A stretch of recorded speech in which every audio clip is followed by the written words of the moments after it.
Thank you very much. So, Michelle, the original bill is section 1. I know that, because I read that. Yep, and just, so for the record, Michelle Child's Office of Legislative Counsel, and we're looking at the, as passed by House. Are you looking at that whole Yep. big thing? Okay. So, right, section 1 is just that, and so this is in your statute with regard to release prior to trial. Section 2 and 3 are proposals from the Office of State's Attorneys. That you have on this new That little we have on draft. this. Yep. I just On trying this to one? explain. Yes, you should have, Oh, you should okay, have that's okay. passed by House, Yeah, and then you also have something okay. with Eric's initials up top, Yep, okay. dated this morning. Okay, so 2 and Do 3. you want me to talk about section 1 at all? Well, I think that my understanding is all it does is codifies current law. Yes, current practices, so there, you know, when you're doing, when the judicial officer's And doing, and as passed by the House, that's where they put 221 and 422, and they got all excited. Right.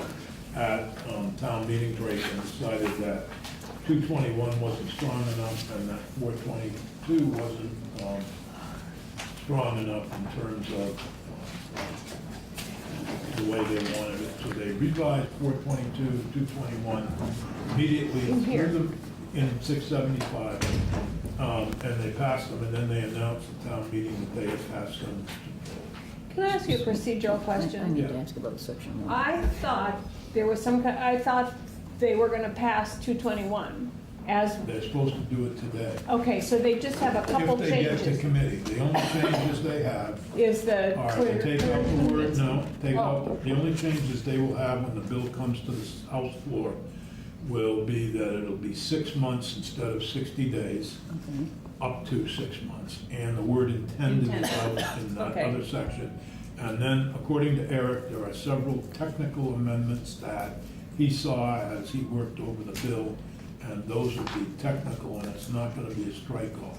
So we get the clear and convincing evidence, we have 422, which is constitutional, 5-0 vote. Okay. But I'm not taking 422 up until they vote out 221. So my question is, why are we even looking at this one? Because this is an opportunity, section 1 codifies current law, and section 2 and 3 are an opportunity to deal with school violence. So you're saying we're gonna do a strike all? Yes. Oh, So, okay. of All right. this, we're going to do a strike all of what, this, Of oh, this what is the the House amendment did. that does the strike all. Yes. Right. Okay. So you don't Okay, have to all right. worry about it I don't passed have to by the look at House. this Okay. thing at all. I mean, you have Okay. to know it is there. Yeah, yeah, What okay. we're amending I is got it. Okay. what they did just before town meeting, when they Okay. decided they needed to pass something, and they came up with this bill. I think they just said, well, we need to do something, we have to have something to add it to, so they went ahead and did it. Can Okay, you- okay, I get Okay, it. can someone explain to me who qualifies as a defendant under this section 1? under section 1? Yeah. So this has to do with, so when someone is coming before the court for arraignment. So they've been charged, so they've been charged with a crime, and then the judicial officer goes through the analysis. First they do, and they look at whether or not, you know, what conditions do they need to set to assure the person's appearance at court for the next court hearing. And then there's a number of things they can do for that. And then after that analysis, they go and they say, well, the conditions that we set there, are those enough to also protect the public from any public safety, you know, issue What posed by the Judge defendant? Pearson testified to that they do routinely. Who comes under this? DUI people? To be, How do I know what this well, this section is 13 means? this is any defendant. So it means a DUI person. No, it could mean, it could, but it wouldn't necessarily. Right, I think There has that, to be some nexus between the gun and. right, the conditions of release have to be the least restrictive to basically get at what the goal is with regard to either, you know, your first analysis under assuring appearance, and the second one for Generally be, protecting the public. Would A it generally- person who committed an armed robbery, a person who committed domestic assault, Or threatened. or threatened domestic assault, a person who was involved in a drug deal where firearms were present. Right, if somebody's before There the has to court be for some DUI, nexus. they're not If it gonna, was a DUI and the guy pointing a gun at the police Oh, officer, yeah, he okay. might, you know, Okay, so, that might have been part of it. Okay. Okay, so But it I has to think he'd have, be charged with something has else. to have. I can give you a nexus to- copy of the underlying law if you wanna see that. Yes, yes, please. Oh, okay, Joe. And so, Well, I'm, the only two requirements I'm familiar with are they a risk of flight? Are they a danger to the public? The word nexus, I like that word, but that's not what I understand to You can be change it. part of the, on the underlying, well, I can get you guys copies of what the underlying is, so, I think maybe Pepper can help during his testimony. I think, so, just so you know that there is the general catch-all for which they currently order this, which is just adding G in specific language, is that the language is that the court has general authority to impose any other condition found reasonably necessary care if to you take out G. protect the public, except that a physically restrictive condition may only be imposed in extraordinary circumstances. second part, yeah. But I So- think the victims of domestic violence and sexual assault are 1G. Okay, but I want to go back and make clear the way that it's written right now. If for some reason or other, in a DWI defendant, the court's decided that this provision should apply, I don't know what that would be, but if the court's decided, nothing prevents them from doing it now, but now you're codifying it and saying that they definitely do. Okay. Well, I'm After happy, we hear from James. we're happy to continue to discuss this and make sure that it doesn't involve you. I also just wanted to mention that federal law specifies that federal judicial officers have the ability to order a defendant not to possess a firearm or dangerous weapon as a condition of release when they're charged with a crime. So that's In the federal. in federal court. Yep. All right. So Michelle, would you prefer to have Mr. Pepper go over? the- Sure, that's fine. Rather than you, I'm given that fine. you're pinch hitting for Eric? Sure. If the language came from Pepper, I'm happy to have him talk. I believe the language came from this Office of State Attorneys and Sheriffs. If I'm not mistaken. Tell me I'm correct. You're correct, yes. Don't want to do the wrong thing here. Okay, James Pepper, Department of State's Attorneys and Sheriffs, and, You're basically walking us through this and maybe explaining why it's necessary. okay, and I'm looking at draft 1.1, Well, we have 1.2. okay. Is it Eric's draft? John, you want- Yeah. Yeah, I think John might actually sit in on this. All right, well, John, Third person. Try to help, sorry. Yeah. that's okay. We understand that you're busy upstairs too. Well, I was. What'd they do? Throw you out?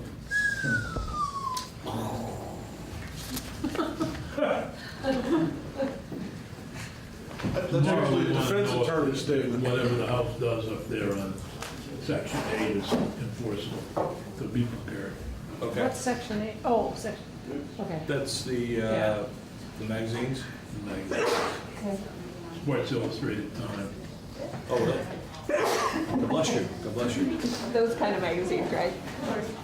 So John Campbell, State's Executive Director of the State's Attorneys and Sheriffs, and I'm here just because I've been asked to clarify to make sure that at certain times when I come to testify that you realize I'm here as testifying on behalf of the state's attorneys. I do.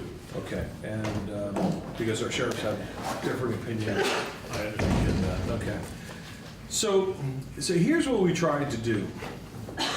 When all of this first happened, when I say all this, when Parkland happened, and there was a discussion as to, God bless you, what could be done, what could we do to possibly prevent something like this happening in Vermont.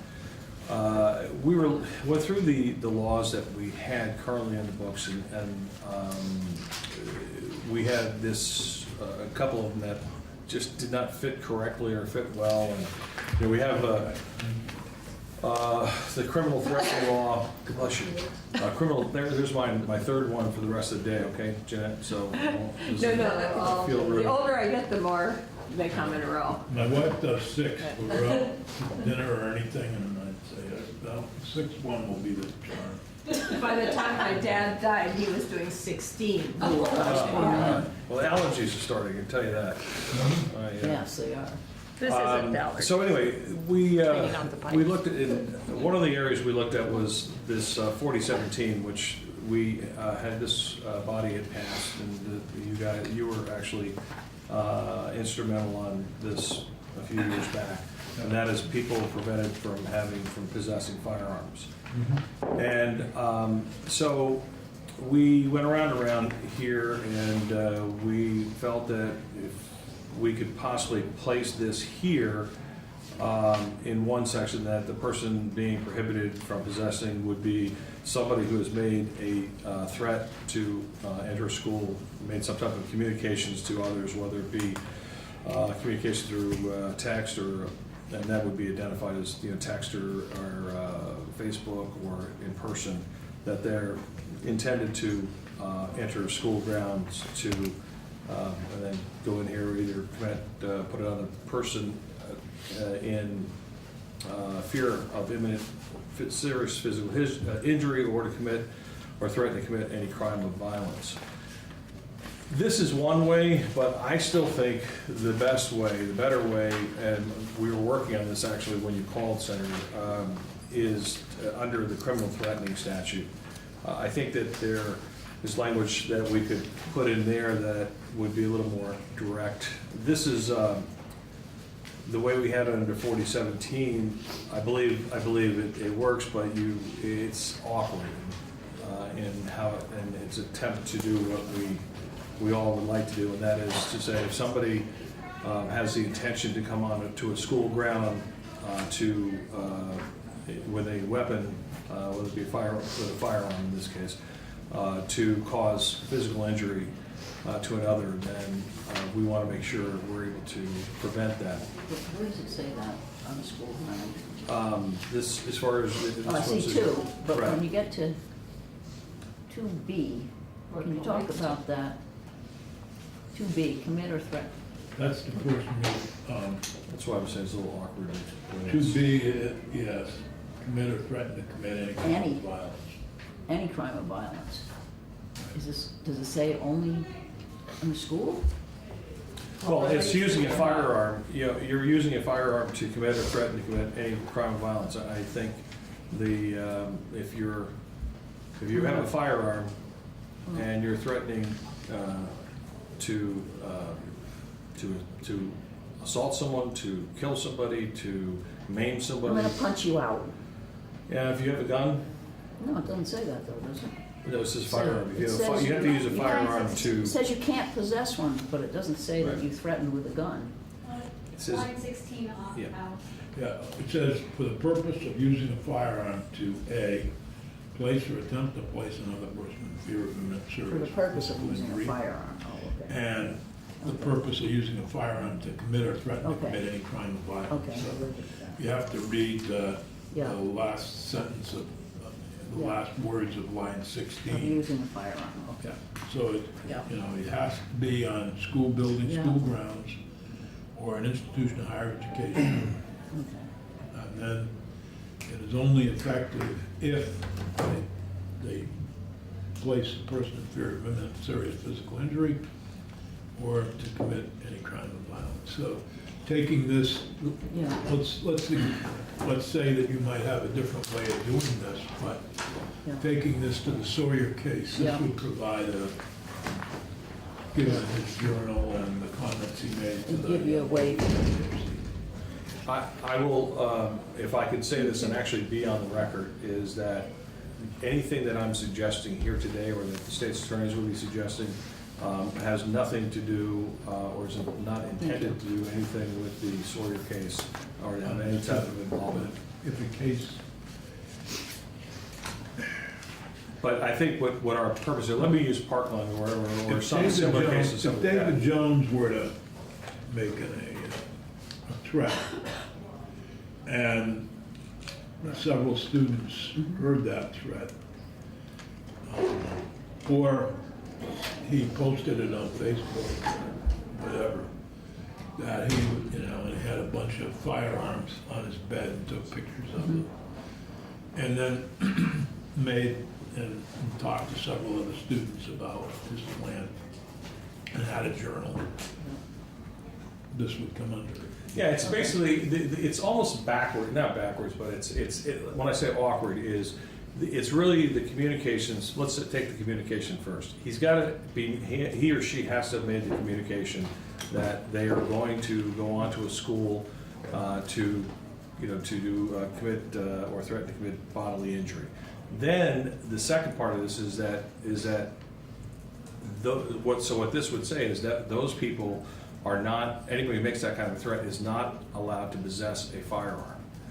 So it would be the communications first, then the fact is if they possess a firearm, then they, then there's the penalty, or there's the violation of law. So the violation But- is if they have the gun. Right, exactly. So it's not, that's why it doesn't get into what I think is what we're trying to get at. And that is, Prior to that. I mean, what happens if he just doesn't have the gun in his possession at the time, or she doesn't have the gun in his possession at the time? It's, the only time this would come into effect is if we found somebody who made the threat and they had a possession of a weapon, of a firearm.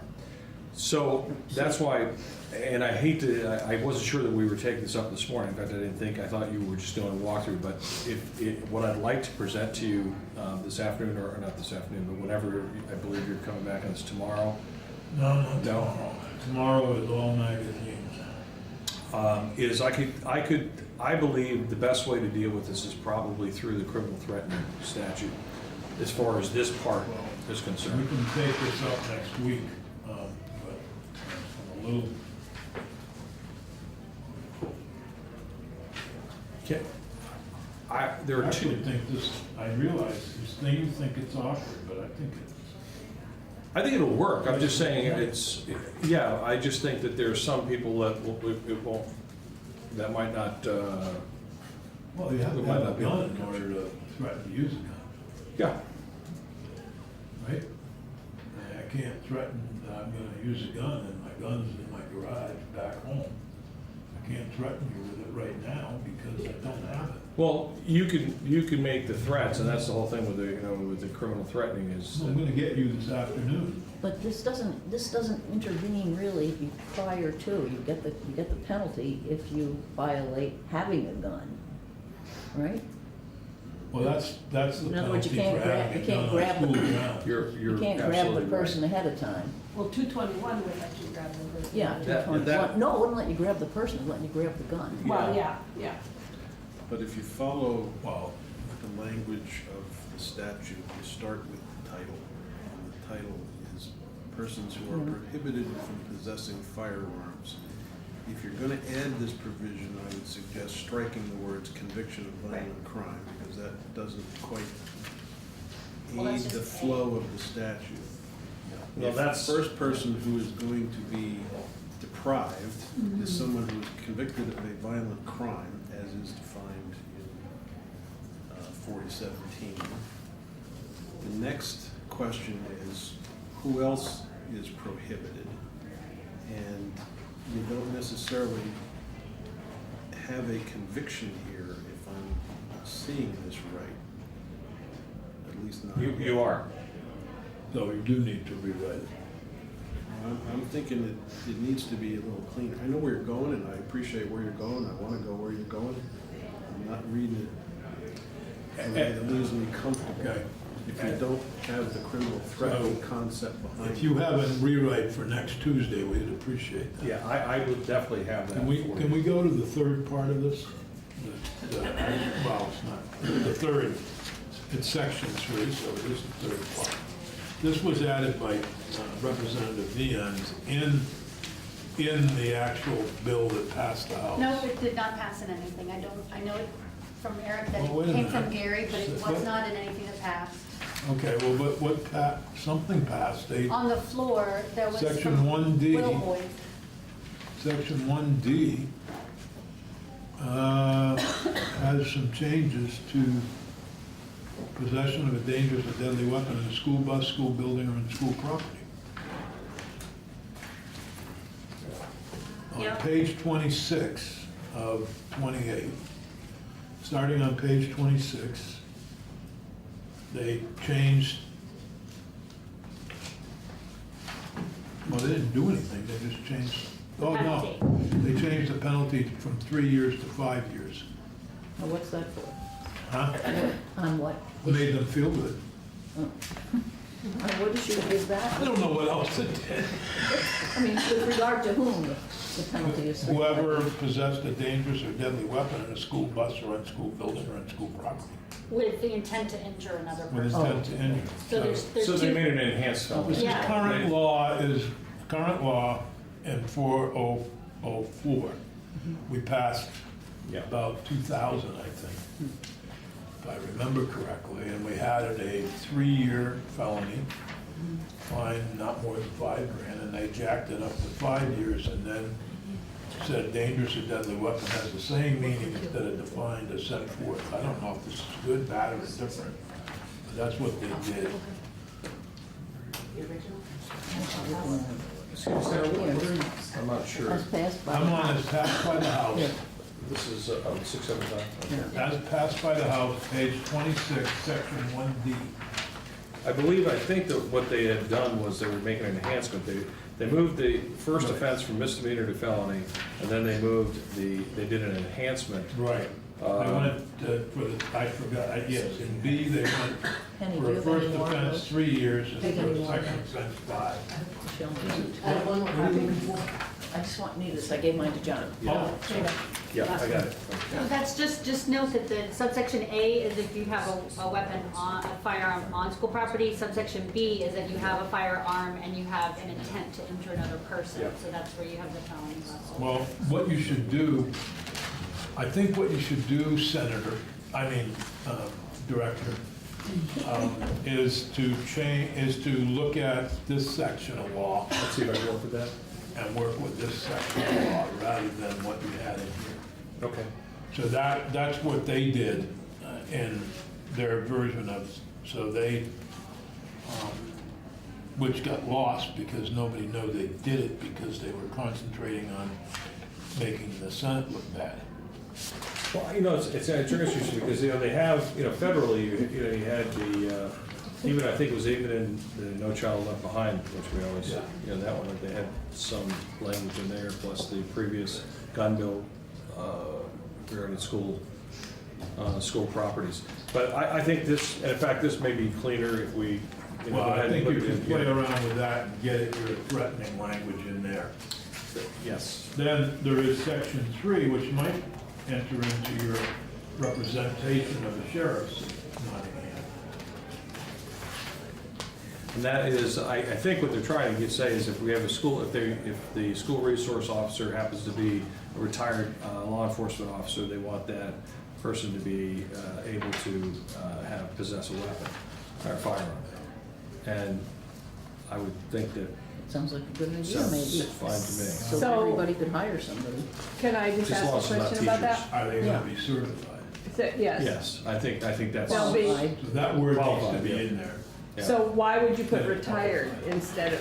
Yeah, I had nothing to do with Well, this. this is Gary so- Vayner's Well, they have a lot of retired people. Well, I We know, tried to but do- Yeah, but I think what Jeanette, I know where Jeanette's going with that. I'm just. Go ahead, I'm sorry, Senator, I interrupted you. No, I'm just saying that it says here that if they're a qualified retired law enforcement officer, what if they're not retired? What if they work part-time and They're they're already included. in the No. law. Yeah, they're working there now. No, if they're not working there now. So they still would be eligible, because those people can already work there and continue to. This doesn't stop them. This just adds someone.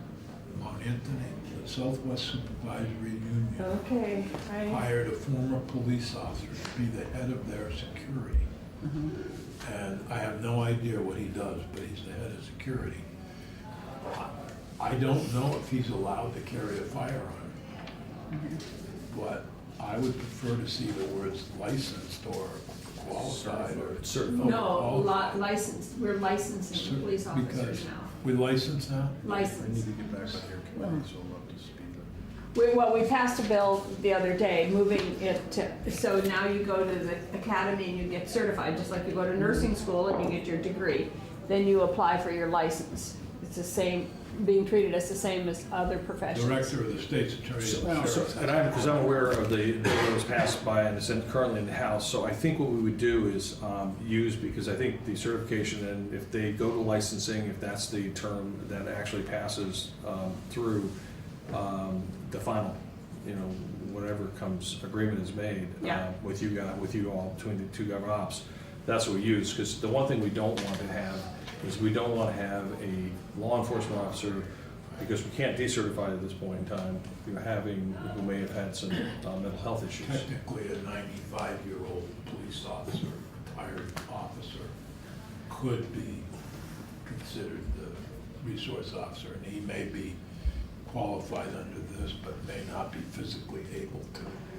Well, we don't know what He's licensed. qualified means I mean, I here. guess there are- Qualified says nothing. There are a lot of school resource officers already, and I don't know what their status is with regard to departments, but There's fewer and fewer school resource officers. It's one of the things that was cut by the Vermont State Police. The Vermont State Police used to have several. All those been cut, and a lot of schools have gone to hiring a sheriff to patrol outside the building. I believe that's what Parkland did actually too. But in Mount Anthony, they patrol outside, but they're not resource officers, because, they just walk around and make sure that there's no unsavory characters going into the school. at Otter Valley, where my daughter teaches, they have their person inside the They school. do. Yeah. That's probably a school resource officer, but I know Yes. Yeah. Montpelier used to have one, budget cuts, I don't believe they do Yeah, anymore. and with cops in schools, a lot of schools lost them. We used to have the state police at Mill River, I know. Yeah, that's what. That was cops in school, I don't know. Well, but he was a state trooper. told me, I know, but I catch a Tory. Yeah, Cashtory, yeah. And he considered himself a school resource Yes. officer. But he was there with the state police car. Well, I know, he was a state And in police, uniform. but the state police had a grant. Yes. Right, they had a Cops grant in called schools. Cops in Cops in Schools. schools. Right, Right, but Yeah. yeah. at any rate, my point here is, most of us feel I would assume most of us feel it's a poor idea to arm teachers. Yeah, On the other hand, if schools were able to hire yeah. either retired, as long as they're licensed officers, or whatever the term might be, in order to perform duties of a resource officer, I don't think there's anything wrong with that. If No, the I school don't wanted either. to do it. Where And this just gives that authority to somebody who, and I don't know if they already have it or don't, as long as they, I'll check into it, because I think what the goal is here, he wants, Representative Beans sounds like he wants to, again, make sure that somebody who is retired I can do it. think but- he may have offered it on the floor, or withdrawn it, or. I don't know, but I think you need to make sure that whoever is a school resource officer is fully certified, and I think, we can work with language with I've got the whole group of people meeting with them today, actually. With being. Yeah, with the ones from your bill, so the academy, state police, all. They better not start, anyway.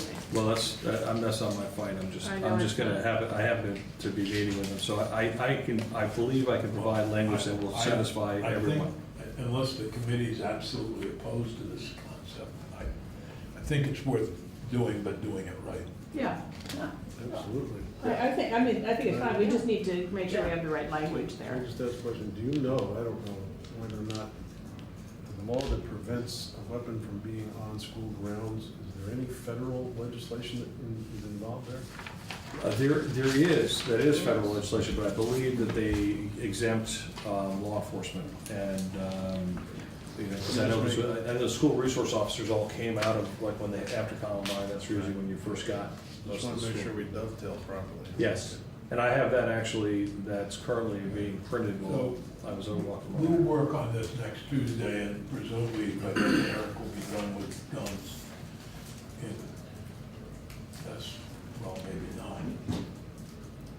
So, Senator, then, if I just want to make sure that I have my charge correctly, is that I would. Charge is to rewrite sections 2 and 3, Yeah. and defend section 1 as to why it's necessary. We have a copy of 7554, And it looks like G currently is places a defendant in a program of community-based electronic monitoring. And I don't know if this strikes G or adds a G, but there's already a G in 7554A. Can we entertain at least, if you're gonna work on section 1? So that might need to be rewritten as well. Where are you looking? Well, I'm just. Looking at 7554, there's already a G. No, but it's subdivision, it's 2. So you have to look, because 2, it's A2 is the analysis for the protecting the public, A1 is for the assure I misread appearance. it. I misread the law. So, Why I'm not an attorney. so are you, So did we D- doing something? There'd be a new G here under F. Right, One and seven. A2D right? is where they Is order is the that bathroom. something there? But they order it under This D, idea. but they now would order I it. think the way Senator Manning might be, you're looking at too, is. I think the whole thing was just an excuse to, This is the first time I've seen. Yeah.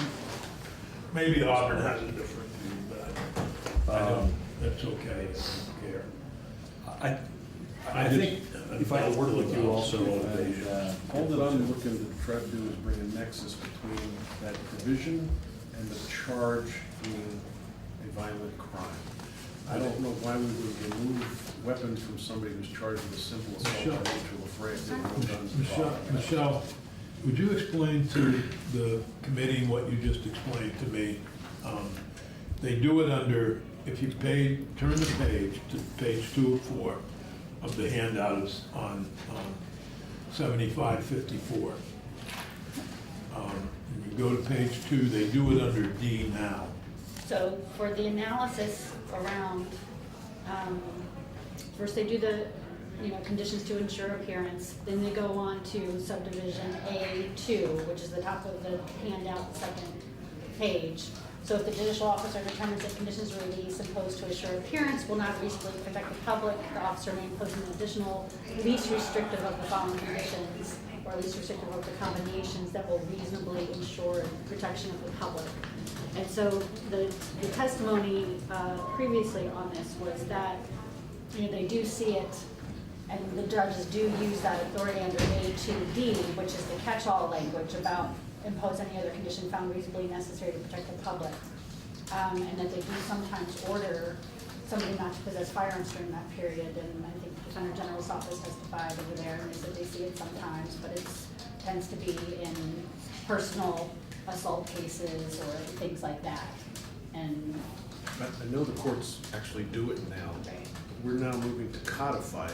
If you have the chance to codify it in a way to make sure some judge sitting on a bench decides, I don't know, they're having a bad day or something, and they've got a DUI case in front of them, and they decide that since the person had a gun at home when the cop walked in, but it was never taken out and used, I don't want to have that coming in to haunt us. And I think they would have to have, somebody could challenge it and say it's not the least restrictive condition. If there's nothing that indicates that the public is at risk, then I agree with you.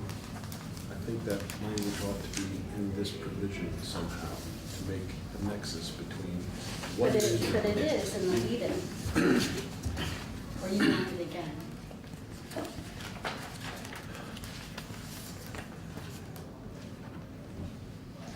You're not comfortable with the lead-in I'm language too? just not. I'll let, if Matt comes to the conclusion he's okay with it, I'm not gonna stand in the way, but I think this is an opportunity to draft something. Wait till next Tuesday, and Senator Benning fairly clear, and Senator Nick is concerned about the DUI case not having an imposition of a requirement that completely has nothing to do with the crime. I mean, you can Was there certainly say evidence that that somebody they came- shouldn't, but they shouldn't be possessing a vehicle. Well, That's true. it could be argued as far as I'm concerned, but driving, you shouldn't drive, but that's personal opinion, but, Well, and because that shouldn't drive. DUI 6s and, Since we're talking about possessing a firearm, possessing a vehicle, you see the girl who ran into was doing her driver's test, ran into the office of the motor vehicle department. Drove right through the office. Oh, no. They suggested she needed more training before she could get a license. Luckily, nobody was injured. And she actually drove right into the, it was like a motor vehicle office with a plate glass window in the front. Drove right She in. drove right there. Living in Florida with people that there's no restriction on age of driver's license, and I've seen that a few times, that when people have gone to, I forgot where that happened, but it's kind of, Oh dear. talk about having a bad day. So you might say to her condition of release is she not drive or possess a motor vehicle. can I ask, just because I wasn't here when you first started that, was there some case that where a judge did order that in a DUI case? We have no idea. Okay, you were just concerned about it. Senator Nicker comes up with the what if, and that's good because we need to deal with the what Well, if. things haven't changed. Where is it? Wait, Wait. Okay, wait, okay, wait, just wait, John, look at me, Okay, just look at me, I'm looking. okay. All right, Alice, that is just so wonderful. That is so It was a perfect. gift to me. I don't know why, but yes, that is great. Just so you know, I'm all in favor of going in this direction. I mean, we've helped It won't fit in the drawers. victims. I It's think too we've big. worked towards the mental health, I know. 221. I'd really like to get out of here with something. I that really think for helps tomorrow's the discussion schools. on section 8 of I think I know. S55, that certainly is appropriate to have out in Rule 11.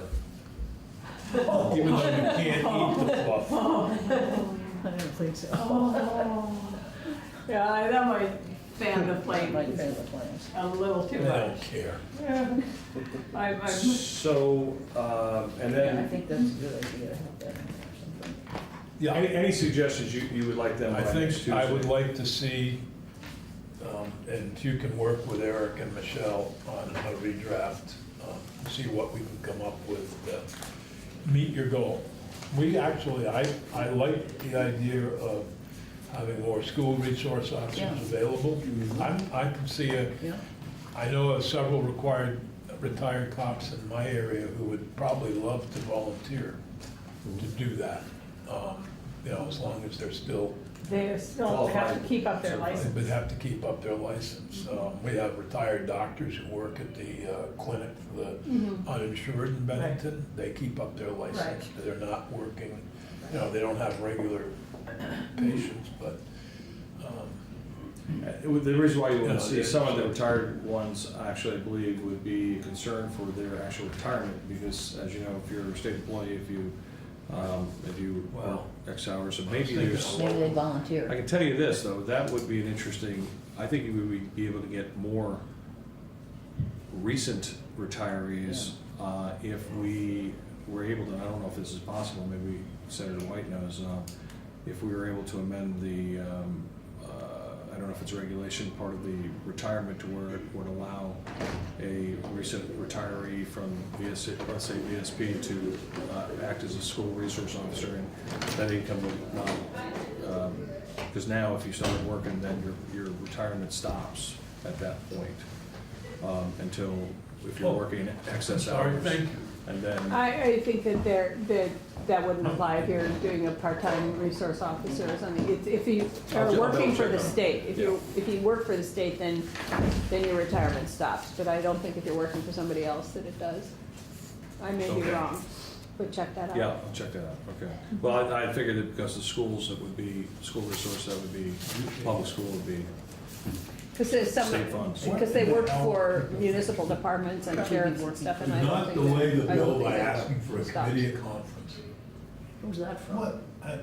I'm telling you, the world has, I think that was your wife just basically wanting you home early. no, it's actually, I've said there People were don't three understand choices. that. And one would be a committee of conference, which is normal for a bill. Now the It's, gun sets people evidently are out there, or some group is out there, do not delay passage by a public hearing or conference committee. In other words, just concur with the House. we usually do Stupid. that. We usually just concur with the House. Yeah, I don't ever remember having things added to a bill in this manner and us just concurring and Oh, not no. holding a committee of conference on any bill, no matter how small, no matter how trivial. So that's just that the public. Well, people don't frustrating. understand. It's frustrating to get 100 emails every afternoon because the House is doing their thing, and But people out there don't understand. I understand they don't They understand, don't. but it's frustrating. I mean, to watch. half the people in my district still think I go to Washington DC and that I get paid big bucks. And so why do You I drive an old car? As a chair of the committee, don't you get? Yeah. Oh, we get a lot more, don't we? They don't know about that. Yeah. Oh, we're on TV, they're gonna find out You now. get more for being a chair of the committee? Well, you get a lot more for being minority leader. but- In New York, a couple of years ago when I looked at it, the base salary was 85. You got an additional 25 if you were chair of the committee. Right, or if you were minority leader or ranking member, or Minority leader, we have to pay. you have to pay. All right, so thank you very much. I'll stick around for the next one. Attorneys, and the next bill is human trafficking. Subject near and dear to our hearts. Since I'm actually We- glad to do something I've else. passed a lot of laws on human trafficking, I didn't know there was anything left. Yeah. Maybe I was- Representative Sullivan, who is the sponsor of the bill, Oh, so, could tell us what we missed or what's changed that needs to be added to current law. Were you guys from the House actually sitting here listening while we commented on the House? oh, yes, they were. You disagree? I heard your speech on Friday night. Yeah. That's good. Okay, thanks. Let's not go back there. We won't, but I was there until 7:30 waiting for my ride to go home. I was member. So, Well, please go ahead. The bill is H603. Right, thank you. And Representative Buckles is the sponsor as well. And on the legal side, of course, I'm going to let Representative Buckles go with her analysis and why we brought this bill. My part is that I work with so many victims of human trafficking over many, many years. And just in Vermont alone, we have had over 222 calls, and we've already had cases 44 and better. And I'm talking about the sex trafficking side, does not include the labor trafficking side, and does not include the blend. So those are just the cases that have started that we're aware of from specific hotlines. There are many more as well, and the need for getting human trafficking victims who have had children while they were groomed and brought through is where we're going with this as well, and anonymous, because when you're groomed, you can be groomed and indoctrinated at a younger age and still be part of the trafficking organization as you mature to adulthood, or you can even be groomed as an adult. And the result, of course, comes with further grooming and guerrilla tactics. And we need to assist these people to move out and get on with their lives, and hopefully their children can have some benefit. So on the legal side, I'm going to pass the buck to Representative Buckles. I would imagine you were all part of passing the exception to parent-child contact that have to do with sexual assault victims who have a child. Yep. And so we see this as sort of an extension of that very important exception. Generally, you know, our policy is maximum contact with both parents for all children that's safe and appropriate.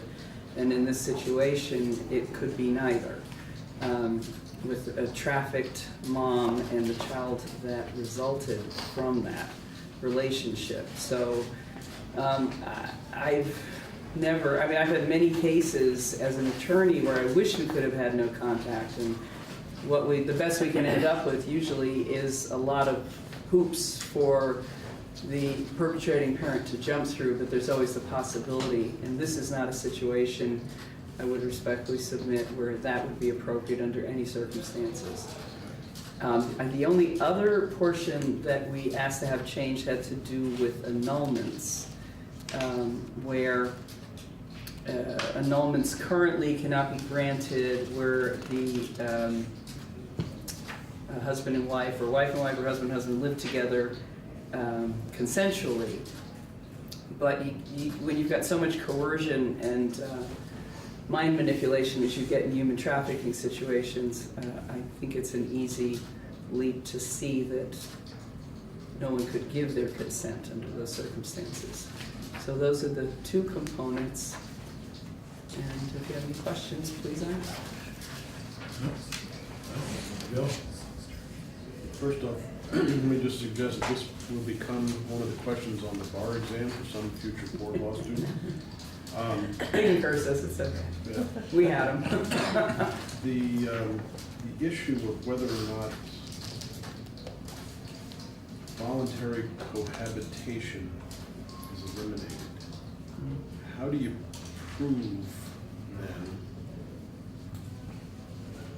I'm trying to articulate the right question.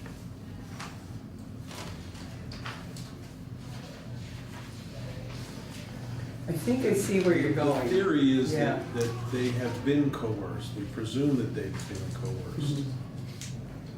And I'm not sure that I am comfortable yet accepting why that change should be made to make that presumption. Okay. Are you saying generally it shouldn't be made? Would you be more comfortable with Generally specific? speaking, right now, we have a rule that if they've been cohabitating, that by itself is evidence that there was no coercion. Mhm. You're asking to eliminate that altogether, and I'm trying to wrap my head around how do we make that leap?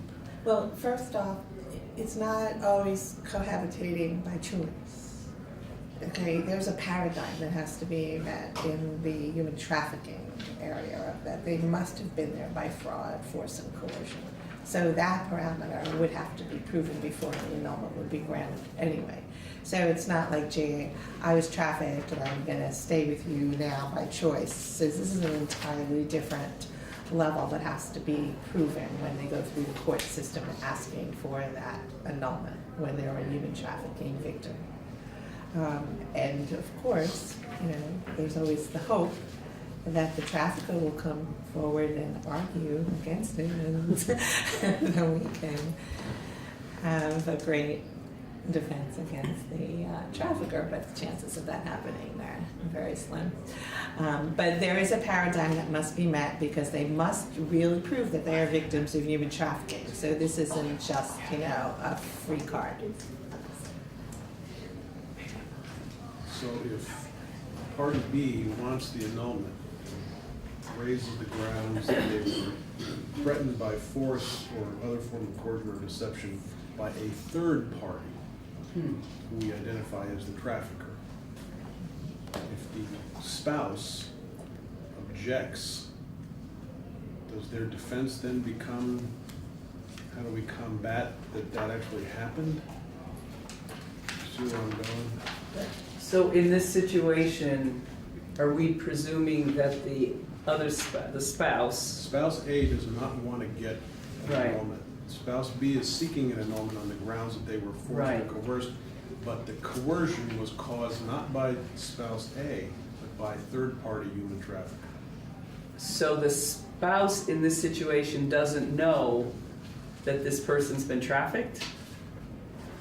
I suppose that's one thing they can Right, argue, I think that's pretty unusual, and again, I'm gonna go back to her experience in this area.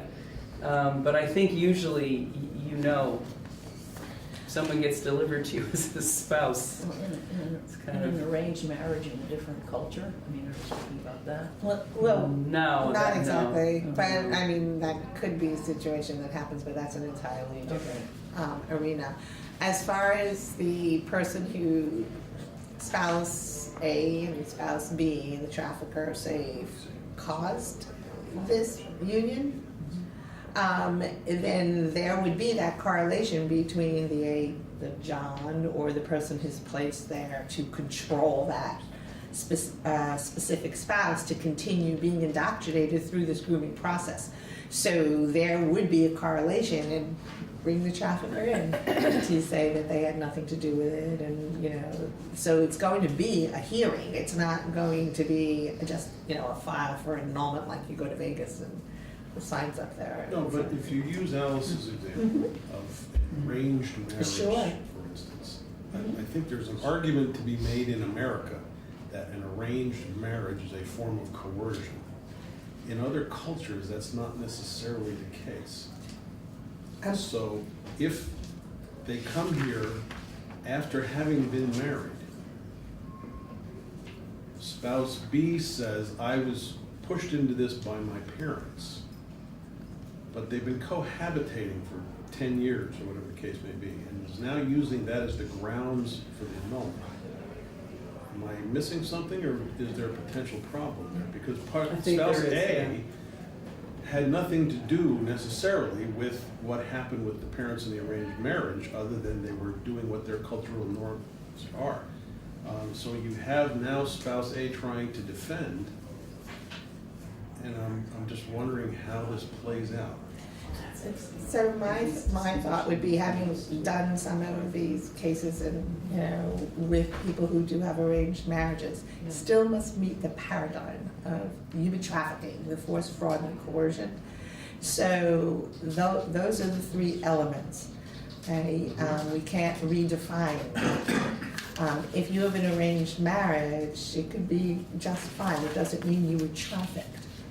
Okay, it really doesn't. You have to meet those elements to prove that, in fact, you were trafficked. You're saying one of them. Well, they have to meet All force, three? fraud, and coercion for it to be the true human trafficking on the arranged marriage side. So that's the paradigm. So if you have to meet one single element, and I'm gonna let the lawyers do that, you know, there's going to be a fact finding. But the actual human trafficking paradigm does include force, fraud, and coercion, not or. But I will let the lawyers step in and say, no, it's or. What I'm wondering, on the basis of what Senator Benny's bringing up, is if we went too far taking out the last sentence. That's what I'm thinking. Bring Yes. it back in. Yeah, because I think we're okay in the first edition, but this may have taken us too far to say under no circumstances can it be annulled. On page Can I- 2. Sorry, yeah. Can I ask a question about that too? Because this section does not deal with human trafficking, am I right? I mean, the whole force or fraud. So if I'm, Not specifically, but Right, it so- fits in that. so if I've been living with this guy for 10 years, and then we decide to get married, and then I decide he's a jerk, this would say that I could get an Why don't we annulment. hold some of these Right. questions for Bryn Okay, to all walk right. through, rather than, I Okay. just wanted to, I usually don't have house members in for this very reason. I don't think they need to defend the House No. Judiciary Committee versions. So why don't we just have Bryn do the walkthrough? I thought they would just present why it was Okay. introduced. I think it would fit there. Yeah, Thank you. Thank you much. Thank you. thank you. Coming in. Thank you. Nice to see you, Paul.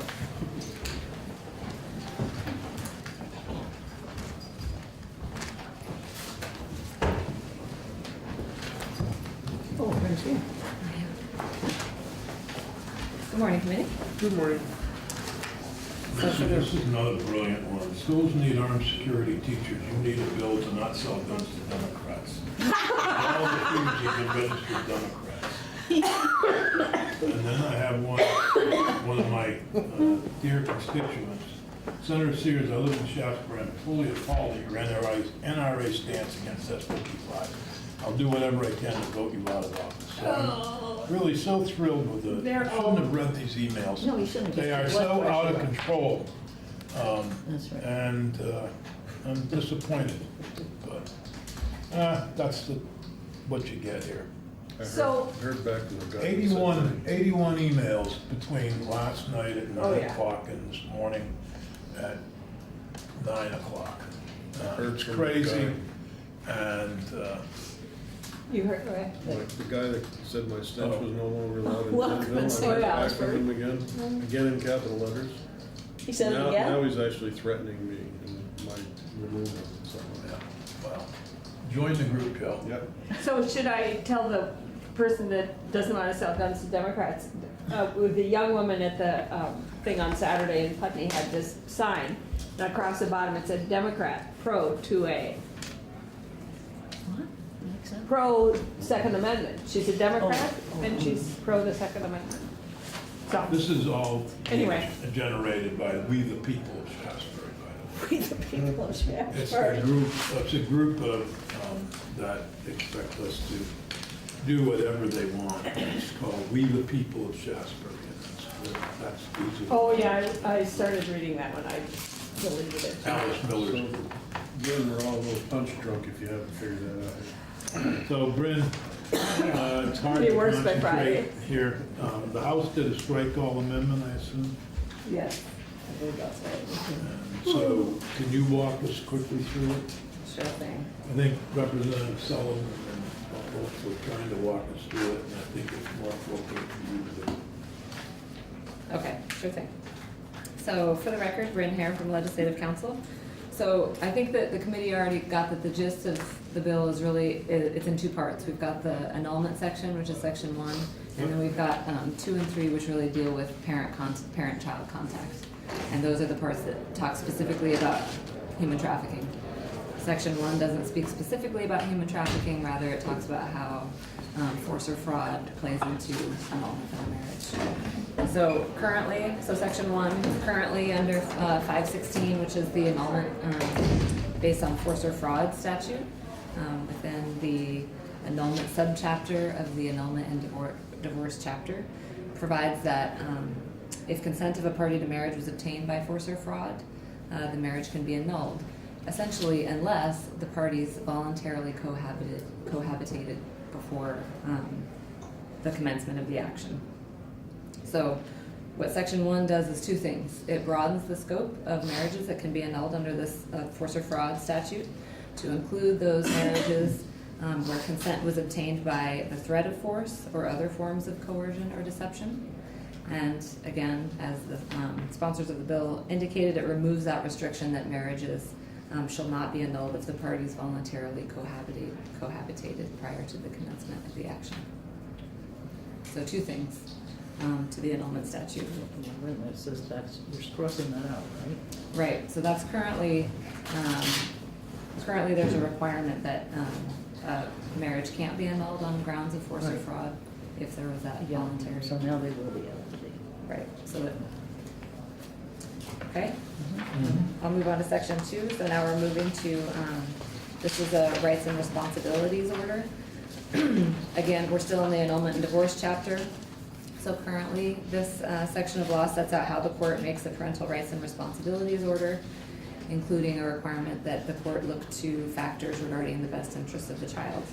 So the whole statute is in here, but if you turn to page 4, you'll, this is the part that has the amendment. So under existing law, under F1, this provides that a court can deny parent-child contact with a parent if the court finds evidence that the parent was convicted of sexually assaulting another parent and the child was conceived as a result of that assault. You'll remember that from a few years ago. So what this bill does is it expands that provision and it allows the court to deny parent-child contact when one parent was convicted of human trafficking and the other parent was the trafficked victim. And then if you turn to page 5, this is subdivision F2, and under existing law, this provides that a court can deny parent-child contact if the court finds by clear and convincing evidence that that one parent was assaulted by the other parent and the child was conceived as a result of that assault. And in addition, that terminating parent-child contact would be in the best interest of the child. It doesn't have to be the trafficker. Well, I thought it did. yes. But the trafficker's not the parent. Yeah, so that was I was just talking about existing law. So what it does here, what we've added is that the moving parent was trafficked by the non-moving parent under the human trafficking statute. What if the person who impregnated the person who was being trafficked was not the human trafficker, but rather a client of the trafficker. Right, Then so, it comes under current law. right, so well, if there's not a proof, so you're right, that it doesn't require that the trafficked, the person who was, by clear and convincing evidence found to have trafficked the other parent, be the actual parent of the child. That's not a requirement under this change. That's a little odd. Other states have done this? I don't know about that. I can look into it.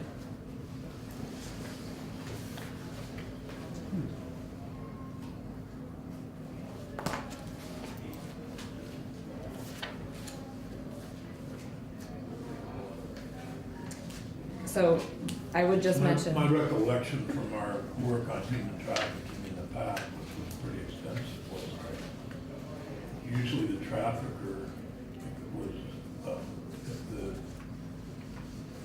person being trafficked, hate that term, the victim was usually, used for sexual purposes with a variety of individuals. And here you talk about parent, and I'm wondering if it shouldn't be expanded to anyone making a claim. Right, we're focusing on whether or not On that the person is the victim. parent. Should focus on the victim, I think, not on the, because my recollection, and we did a lot of work on human trafficking a few years back, and my recollection is that the traffickers are basically not involved. I mean, they're selling prostituting the client. And many times they're in, the one that was suspected of being in Bennington was actually a woman who was the trafficker, who was trafficking other women. She immediately left the area when the heat got on. Do you remember the ads that Yeah. they had? Yes, right, I do. What does this section has to do with parents who are in court trying to get parent-child contact or custodial rights? I'm struggling to understand your hypothetical and how it fits here. Well, I don't know how the person would even know. So I'm wondering what, I don't disagree with your underlying premise, I'm just trying to figure out how that trafficker would fit in here if they're not one of the parents well, actually seeking the talking rights. about a person, maybe I'm missing something. Well, I think that the idea is that a victim who is trying to seek the rights and responsibilities for the child or terminate rights and responsibilities for the other parent, if that victim proves that they were trafficked by that other parent, then they should be able to terminate the contact between the Why other wouldn't parent and the they child. be under the current law? Well, I think this just provides a presumption that the court would order that termination. Well, if you could check on other states. Sure. So the other thing I would just point out is that under F2, that provision that you don't have to necessarily be convicted of sexual assault. You just have to prove by clear and convincing evidence that the child was a result of that sexual assault. Similarly, this bill expands that provision to allow the court to deny parent-child contact if it finds by clear and convincing evidence that the parent was trafficked. And by the way, we have a document on RFAs. I don't think it belongs with this bill. No, that's me, but that's not in my file. I was wondering where that fit in. Sorry. What does it go with? I don't know which bill it was. I think there's a bill on, I don't know the number. I'll grab it from your files after, don't worry about it. Okay, thank you. So if there's no conviction, the court has to also find that the termination would be in the best interest of the child. That's the last thing. So section 3 Now we move to the Adoption Act. So this provision provides grounds for terminating the relationship of parent and child. So a petition to terminate a parent-child relationship can be filed in a proceeding for adoption by a parent who's selected a prospective adopted parent for a minor and who intends to place that minor with that person, or a parent whose spouse has filed a petition to adopt the other parent's minor child, or a prospective adoptive parent, or an agency that has selected a prospective adoptive parent. So those are the circumstances under which, What page are you on? so this, I'm just talking about a statute that's not in the bill, but I'm on page 6. Oh, So we're under grounds for terminating the relationship, and those are the circumstances under which a petition can be brought here. same as if you were doing an adoption. Right, right. So the statute grants the court authority to order the termination of parental relationship under certain circumstances. For example, when the parent has been convicted of a crime of violence and the facts of the crime indicate that the parent's unfit to maintain a parent-child relationship. So what the change here provides that the court can order termination if the parent committed a sexual assault resulting in the conception of the child. And you can find that language on page 8. That doesn't say the child, that says a child. Yes.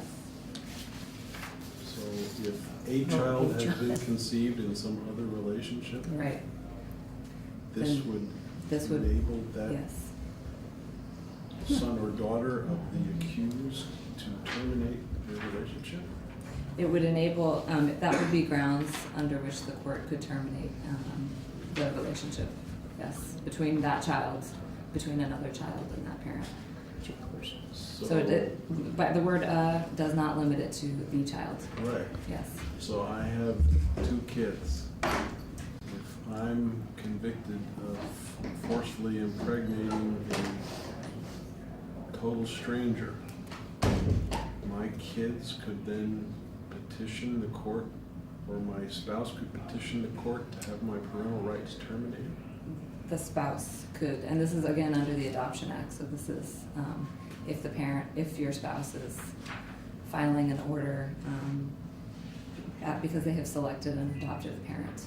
So this would be a situation when a parent is looking to put their child up for adoption, and they're seeking to terminate the rights of the other parent. Well, would it not apply in the case of someone's been married, they have a child, they get divorced later on, a former spouse gets a sexual assault on a child conviction, then the remaining parent could then would it be pretty much automatic that say they got together with somebody new, that person could adopt the child? No, this would not be automatic. I mean, this is Okay, where's the stuff so the court has to hold a hearing. And if the court finds upon clear and convincing evidence that one of those grounds exists. Is that in here? Where Yes, that? it is. So that's on page 6, sort of the subsection A there sets out the grounds on which that the court has to consider in making this determination. So if one of these grounds exists and the court finds it's in the best interest of the minor, then the court has to terminate. Has to. Shall terminate. But again, that's based on a finding of best interest of the child.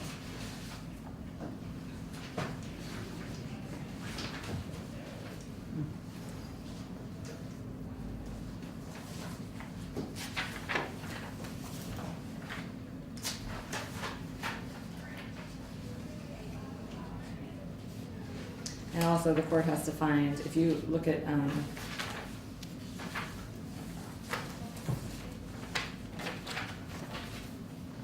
oh right, so this, never mind, this could apply to any age of child.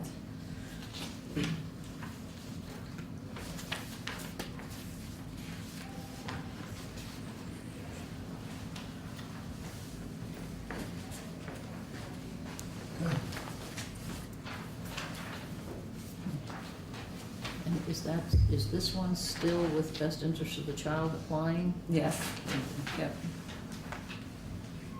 it's a subdivision under A, so it's one of the grounds that the Yeah, court. Okay, it's always in there.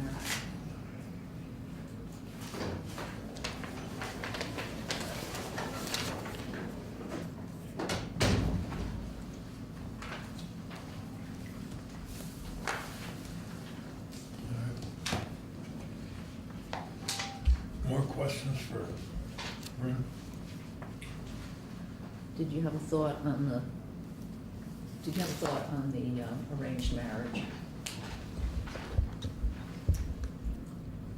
If an arranged marriage could be annulled under section 1, Yes, yeah.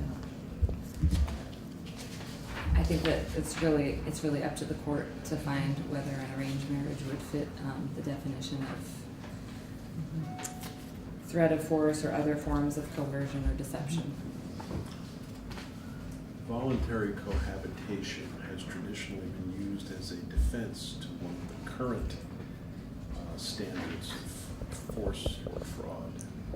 Now we're expanding the definition of force or fraud and curtailing the normal defense to that as far as cohabitation is concerned. Using Alice's analogy, if in a foreign country an arranged marriage was made with an 11-year-old girl by her parents, and she ends up married, and then comes to this country, passes the age of 18, and lives with the spouse, in this country, I would say that an arranged marriage with an 11-year-old is something that could be argued to be a form of coercion at the very least, and possibly something else. Over there, it was not. Here it is. Now she goes by the age of 18 and doesn't do anything about it for 5 or 6 years, and then suddenly wants to get an annulment. And we're removing the cohabitation defense altogether, as I understand. So in that scenario, the person who is defending, if the parent, if the husband wanted to defend and say, no, it wasn't coercion because we lived together all this time, essentially that's no longer available as a defense. I would agree with you that it would no longer be an absolute defense, but I don't think there's anything that would prohibit the court from considering whether the parties voluntarily cohabitated and determining whether or not the marriage was obtained through force or fraud or coercion or deception. Well, a judge doing any kind of research would look at this language being added at the same time as removing the cohabitation clause, so I'm kind of scratching my head wondering how would a judge then go back and revert to the belief that there is a defense on cohabitation? You mean he or she may draw some inference about the legislative intent? I think that's a fair game. Yes. Okay. Can I ask one more question? too? Yep. So with regard to page 8 then, with regard to the respondent has committed a sexual assault resulting in conception of a child, could this apply also, or does it apply also, within the situation of a married couple, and there's and so the married couple has a child that maintained that it's rape within a marriage. So this really could then stop that person who's convicted of that from having contact, would wind up with their children, at least for adoption of other children that were already born within that marriage. Rape within a marriage. Yeah. I don't think I see that could be a possibility. Yes. I don't think anything would prohibit that. Okay. As long as you're assuring me that there's the interest of the child who would be the person who might be subject to now not seeing a parent. Yes, I mean, it's in, subdivision A says that the court has to find that one of these grounds exists based on clear and convincing evidence, and that termination is in the best interest of the child. So just to be clear, this all falls under the statute of terminating the relationship between parent and child. And a petition to terminate, as I understand it, can be brought by a parent or guardian.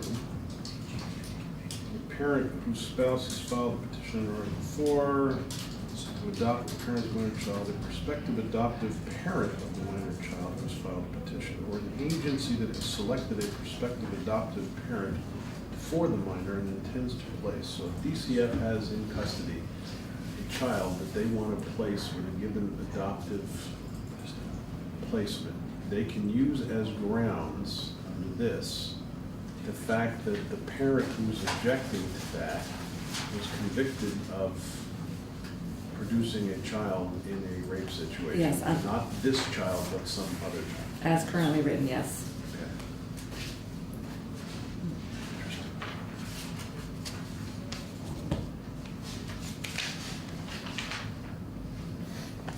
Okay.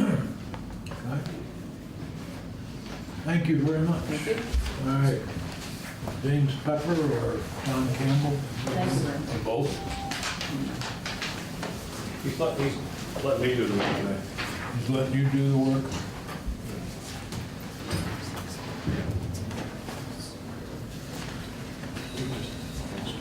Okay, just 1 second.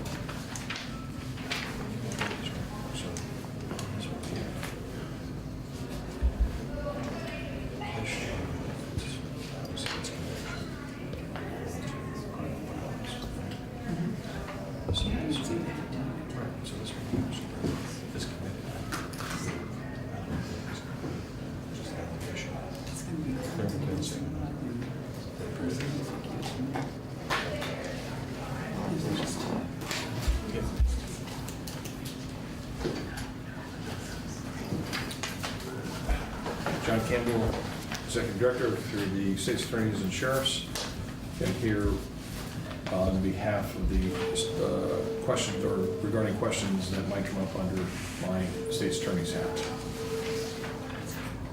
And let me just start off by, if I may, Senator and Senators, is that I do support this bill, and I think that one of the crimes that is probably most misunderstood and greatly underestimated to me in the state of Vermont is human trafficking. You know, we went, when this bill was passed and we worked on it, it was, I think it was a great move toward recognizing that there are people out there that are being used as, in order for other people just to make money and to have financial gain. And as we know, it is, some people have referred to as a form of slavery, and which I would concur with in most situations. You know, I see it as two areas. You know, the human trafficking can either come in a situation in the service area here in Vermont where there are some people who have, you know, bring people from other countries to work on farms. They can, through coercion or deception, bring them on, make them come here, work on the farms, not get paid or get paid little. And not just farms, it's also you know, hotels. It's anything where you find a service type of industry where you have people that could be here, brought into this country illegally, and that's held over their head. That's one area, but there's the other area is one where I think is probably the one that goes under the radar, and that is in the area of prostitution. Most people will look at prostitution and they'll say, come on, it's a victimless crime, and let's just go ahead and you know, you move on to other things. I can't tell you one of the times when I was in actually Windsor County, and I would have I remember the first 3 cases that I received from then State's Attorney Mike Kanan was where arrests came in for prostitution, and so I started looking into it a little bit further, and as I said, Michael, I think there might be something more to this, and he says, you know, these are crimes of prostitution. You know, find out what you can. If you really think there's more, then go further. But understand this is that there's complaints coming that we're clogging up courts with smaller cases, and that, cases that should be, just give an automatic diversion or just give them a fine and get them out of here.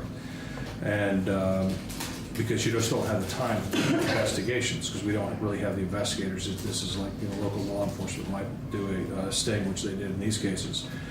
But what they miss, and because we don't have time to really go in and investigate these crimes, are the fact that a lot of these women are in fact in relationships with individuals who actually have, over a period of time, coerced these women into the relationship first, and then groomed them to the point where they now, it moves on to, listen, we need to have some money to pay some of the bills, you need to get out there and do some work.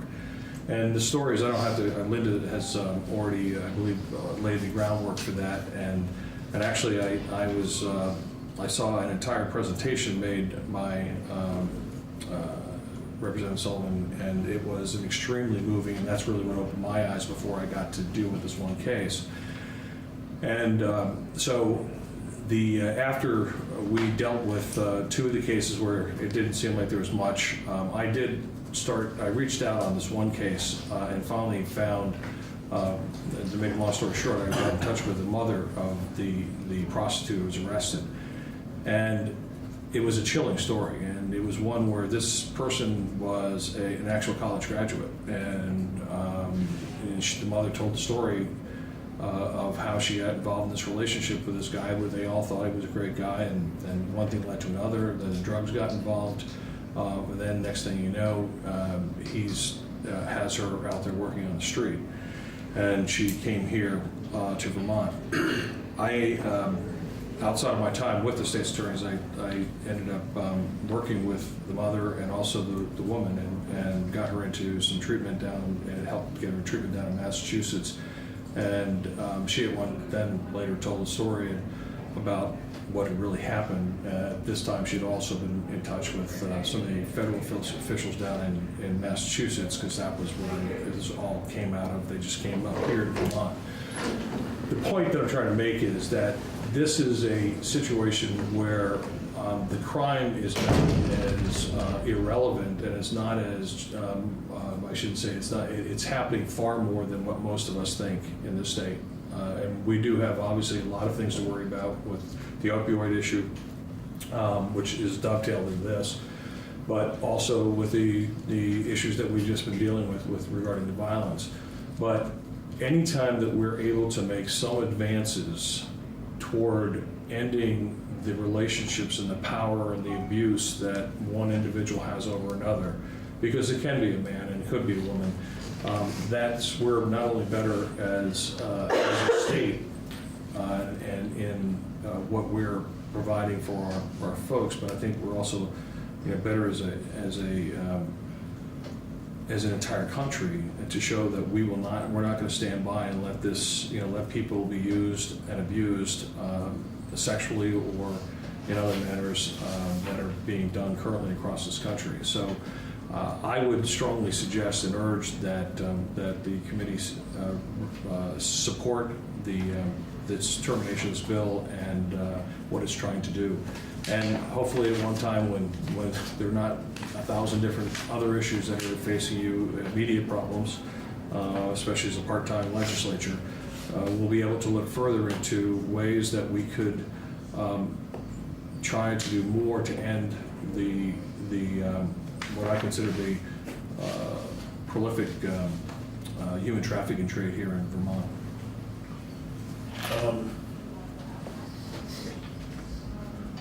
I don't know if laws can solve certain problems. We passed, I think, some of the strongest human trafficking laws in the country. Law enforcement is stretched thin. Joe was talking about a community in his district that's a school is 45 minutes from the nearest law enforcement. I've got a similar school in Reedsboro. It takes 45 minutes for state police to get there.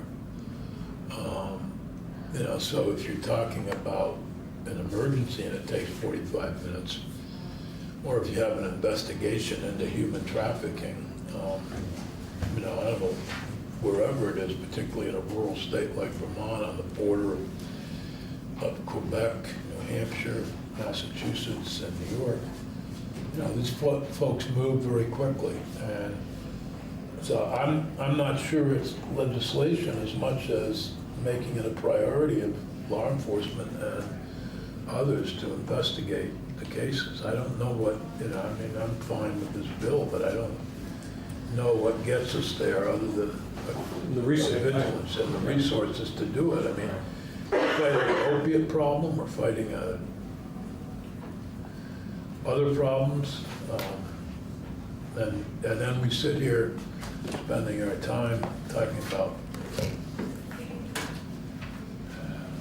Well, I do think that the laws that we have are good laws and that we could use them. The problem, let me give you kind of an example. I actually just looked quickly to see what the numbers were.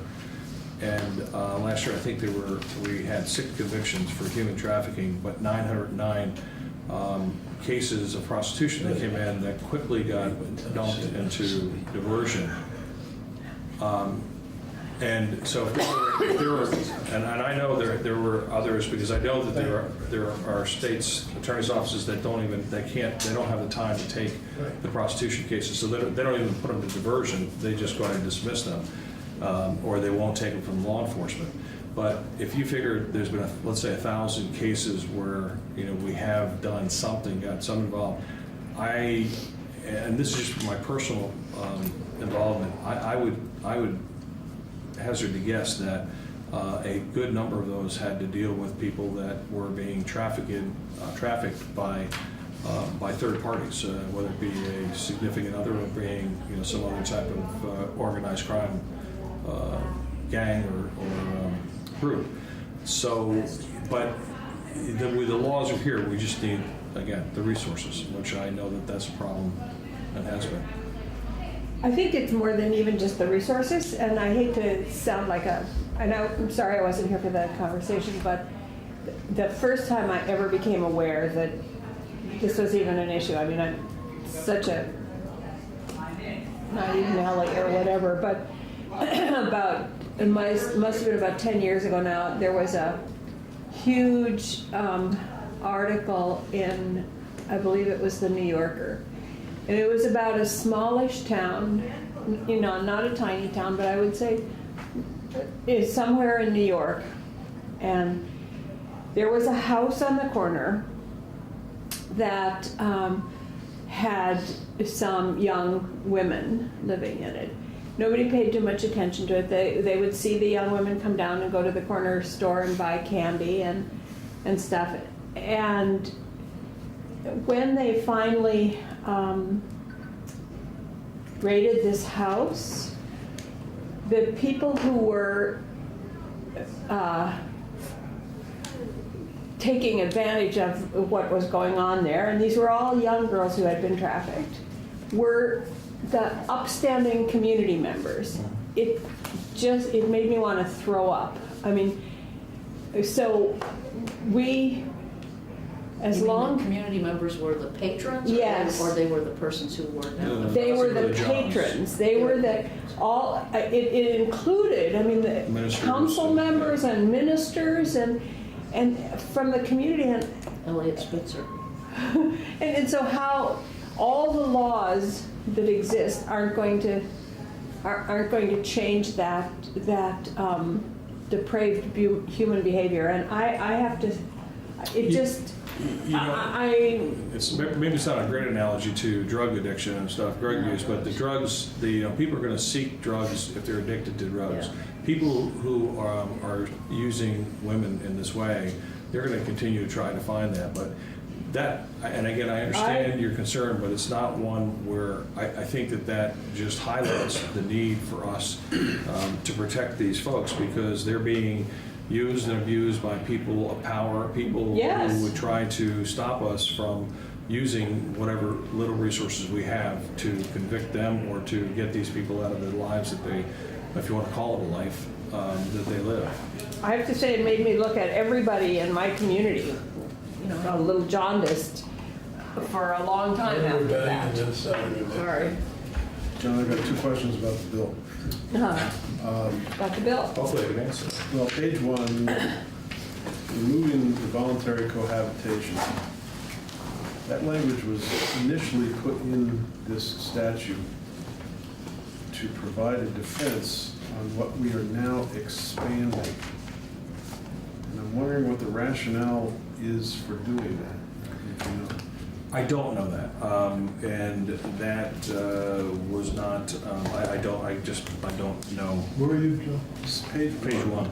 Down here, the The cohabitation. underlined words are expanding. Oh, yeah. The concept, if you will, of what is fraud or force. And the language that's crossed out is actually eliminating one of the defenses that was in existence prior to our expanding that concept. So I'm still scratching my head over that. If you don't know. The only thing that I could see here is that while, you might have voluntary cohabitation until such time as the person finds out and learns that that there has been some fraud, or that there was something that happened that they were told that, let's say that they are with somebody, that the partner who said that they were Joe Smith was really Dan Jones, who was a serial, somewhere. Of course, I'm being extreme here, but that's where I think that why I could easily see that could cause a problem if that was in there. So maybe some language can be worked to make sure that if something's found out at a later time, after the voluntary cohabitation, that would still allow a person to come forward to Let me seek skip another. to page 8. Okay. New language is being added, if I follow this through correctly. I'm currently 61 years old. If at the age of 16, I have been convicted of a rape that resulted in a child, and I've served my debt to society, I've moved on, I now get into another relationship where a child is conceived. If I am reading this right, at the age of 61, God forbid I ever got into that position at this age, but if I was, this automatically gives, as I read it, kind of strict liability against me being a parent.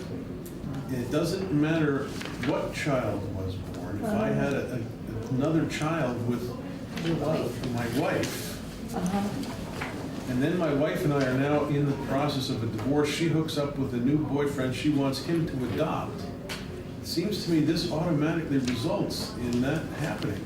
And I'm a little concerned because if you read the lines just above there, you see the facts of the crime or violation indicate that the respondent is unfit to maintain a relationship with parent and child with a minor. Seems to me some kind of language like that ought to be attached to number 4, and the word a should become the before child. Otherwise, this is a wide open argument for somebody who's just pissed at their ex to say, hey, I want my new boyfriend to have this child be adopted, and that language gives carte blanche opportunity for that to happen, if I see it right. Okay, so if I could, we're talking about page 8. First, let me just say that termination issues are not my forte, and I read this as you were reading, and first I think you need to show us that you have to look to see that these are reasons that can be used, but you still have to prove that, by clear and convincing evidence, I believe, if I'm not mistaken, that this is going to still be in the best interest of the child, that they have to take in all sorts of circumstances into consideration. But I also would say, again, maybe it's my quick interpretation here, but that you might already be caught under that anyway, under 3. If that 3 is existing law, where the respondent has been convicted of a crime of violence. And See, we're getting close to noon, and there's a number of questions here for this bill. And we didn't hear from Marshall, we didn't hear from Auburn or anybody else that wants to speak on this bill. We're hearing a number of I don't know if you can address them. Britain did find that Tennessee and Mississippi have passed these laws that are certainly bastions of progressive legislation. I think it could be fixed, by the way, and very quickly. So, Senator, if I could just give you my. What's being Yeah, fixed? I think Number the four. issue that should concern you. Yeah, Britain can, Yeah. Britain knows how to fix these house problems. Just in response to your statement, John, I know there has to be clear and convincing evidence that it's in the best interest of the child to do that, but if mom's new boyfriend happens to be a billionaire, there's a strong argument to make that this new relationship is working in the best interest of this kid. So I'm a little leery that we don't have attached the language that appears at the end of section 3. Yeah.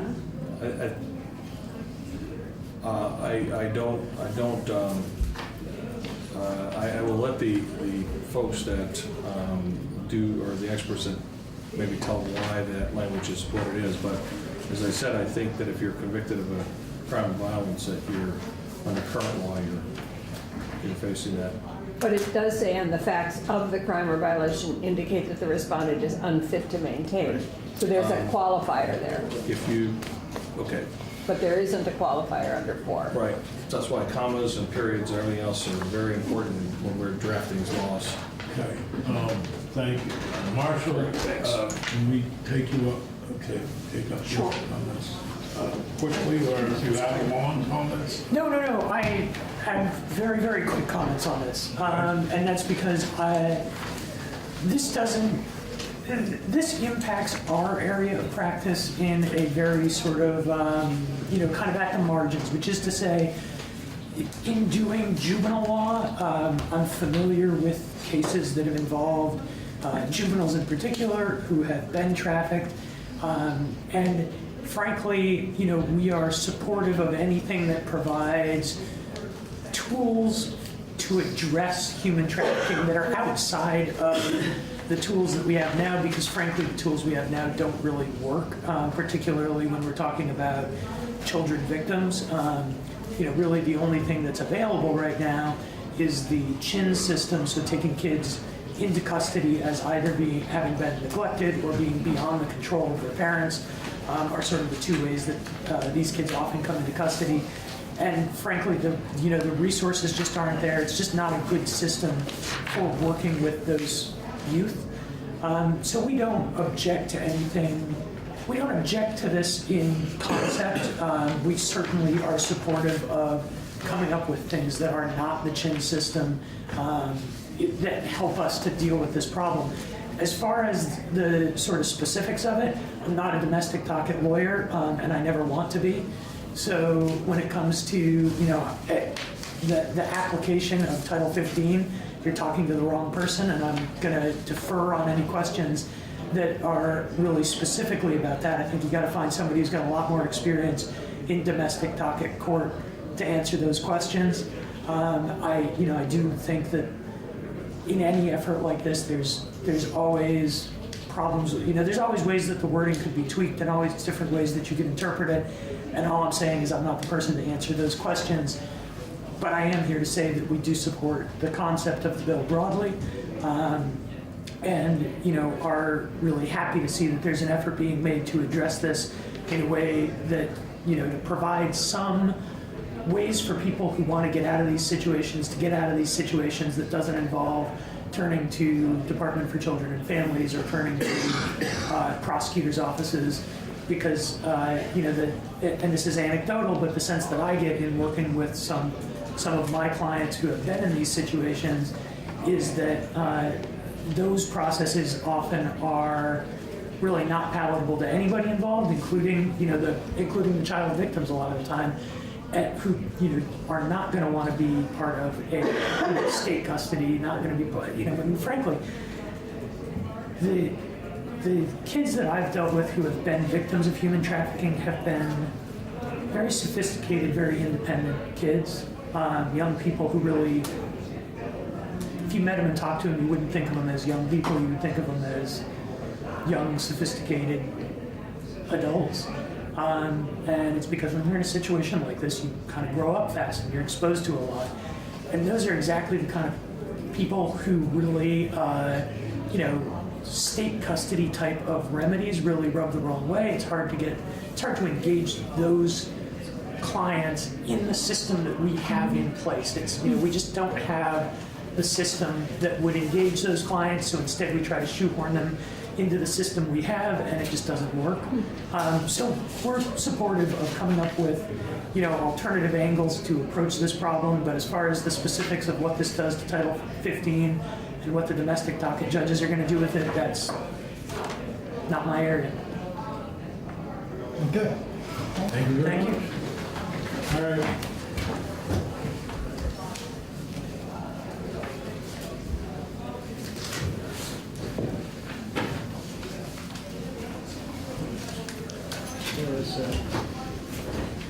There was a couple in Clarendon, where Clarendon is just south of Rutland, go through there all the time.